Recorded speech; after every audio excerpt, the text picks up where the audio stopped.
Tingin ninyo, talagang naligaw lang, nalito lang. Dalawang bagay lang gagawin nyo. Tuluyan ninyo or gabayan ninyo. Tuluyan nyo or tulungan.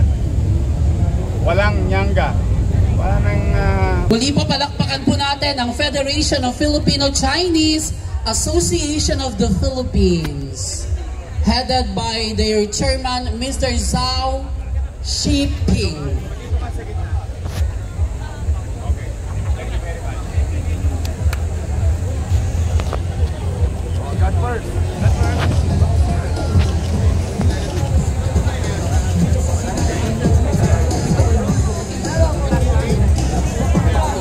Thank you so much. Federation of Filipino-Chinese Association of the Philippines. Maraming salamat po sa inyong lahat. At simulan po natin ang ating Lunes ng may ngiti sa ating mga labi. Muli po, maraming salamat po sa inyong lahat at isang magandang umaga po.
Si Direktor.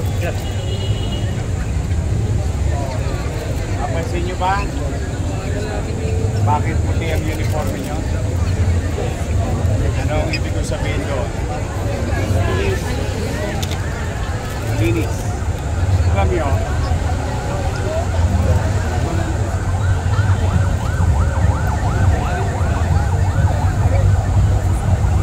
Anyway, alam nyo? Hindi natin masisi ang tao ko yan. Marami silang experience na hindi maganda. At ang taong bayan din, iba-iba. May marunong sumunod, may nalito, o meron talagang feeling anak pinagpala. Ayaw mapunin. Kahit na mali, ayaw mapunin. Tawag natin doon, hard loser. Hard loser, nalito, o meron naman talagang walang kasalanan na biktima. Ngayon, how can we cure? Paano natin mababago ang impresyon ng tao? Iparamdam natin ngayon na ang MTPB handang tumulong. Handang bumalalay. Ito yung pagbabangon natin ng ating puri bilang ahensya. Ang uniforme ko'y maputi, malinis, pati ang aking puri. Gagawin ko ito para sa lungsod ng Maynila, para sa mamamayan, at bibigyan ko ng dignidad ang aking pamilyang uuwian mamaya pagtapos ng trabaho. Yan ang symbol kung bakit. Pangalawa, bawal na dugyot. Kasi pag nakitang nililibag-libag yan, kayo din yan pagkatao. Naniniwala ako sa inyo. Hindi perfecto ang gobyerno. Ako rin, hindi ako perfecto. Si Direktor Biyahe, hindi rin perfecto. Lahat kami, lahat tayo hindi perfecto. But at the very least, gawin nating mainam at epesyente na naglilingkod sa tao. Okay? Wala naman kayong dinadala sa akin. Tama ba? Meron ba kayong lingguhan dinadala sa akin? Wala po. Di wala na kayong pagbibigyang edit pati. Tama mali? Tama po. Sabihin, ibangon ninyo ang inyong sarili, ang inyong pagkatao. Nahuli, sa tingin ninyo, talagang naligaw lang, nalito lang. Dalawang bagay lang gagawin nyo. Tuluyan ninyo, or gabayan ninyo. Tuluyan nyo, or tulungan. Walang nyangga. Wala nang usap-usap. Alam mo, sir, mahaba pila sa City Hall. Alam mo, sir, isang linggo doon. Wala na. Kung sa tingin ninyo naligaw lang, tulungan natin. Mano pa kung halimbawa dumadako lang dito sa Maynila, hindi naman kabisado yung. So ang main purpose and objective natin pare-pareho, tulungan ang tao. O yung mga tulongges, talagang makukulit. O lahat ito ngayon isang linggo, wala kayong gagawin. Lahat ng intersection, hindi pwedeng gulungan ng gulong ang pedestrian lane. Sabihin, sawayin ninyo. Pausugin ninyo.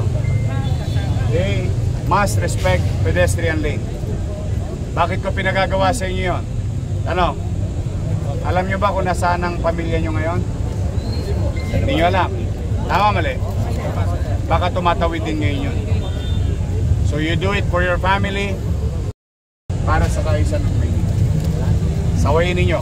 Basta pag pumasok sila sa Maynila, from Vito Cruz, Arpapa, Arten, Juan Luna, Maceda, sa Sementeryo, Espanya, Boulevard, Calentong,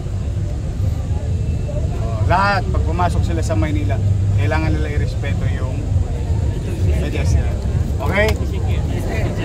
I'll see you soon. Huwag kayong kabahan na wala kayong susweldoin. Huwag mag-alala, kayo nag-iisa. Hindi, totoo yung sinabi ko kanina, but gagawa tayo ng paraan. Yes, thank you. Thank you very much.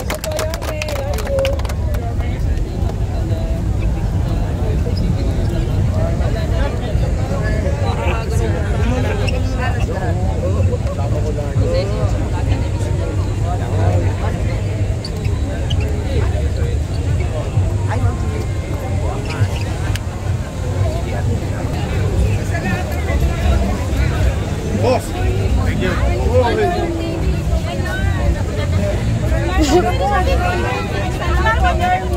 Mayor, isa lang po.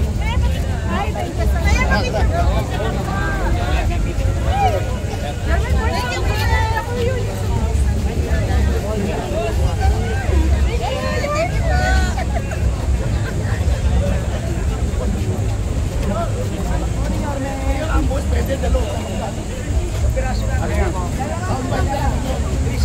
Sabay-sabay lang kami. Sarado yun. Morning Mayor sa Lili. Nagawad po ng... Sabay-sabay na.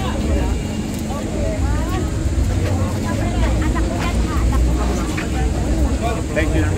Morning po.